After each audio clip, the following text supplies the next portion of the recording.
Fan incident Bhaskar Bhaskaran படம் பண்ணும்போது ஆக்சுவலாக எனக்கும் சந்தானத்துக்கும் ஒரே கேரவன் தான். ஸோ நான் உட்காந்துட்டு இருந்தேன், உங்கள் கேரவனுக்குள்ளே போகும்போது ஒருத்தர் உட்காந்துருந்தாரு. சரி அப்படி பார்த்து யார் பண்ணீங்க? இல்லை சந்தானம் சார் பார்க்க வந்தேன் அப்படின்னு.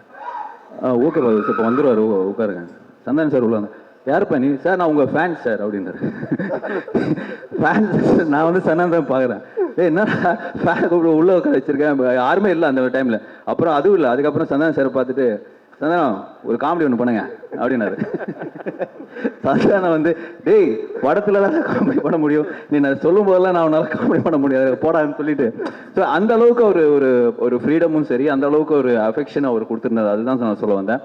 அண்ட் கண்டிப்பாக வடகுப்பட்டி ராமசாமி மிகப்பெரிய சக்ஸஸ் ஆகும்னு நம்பிக்கை இருக்கு. ஏன்னா நிறைய பேர் இந்த படத்தை பார்த்துட்டு அவங்களோட ரிவ்யூஸ், நிறைய டைரக்டர்ஸ் படம் பார்த்தீங்க. அவர் யூஸ்வலாக வந்து ஒரு படம் பார்த்தா யாருக்குமே காட்ட மாட்டாங்க. பட் கார்த்திக் யோகி வந்து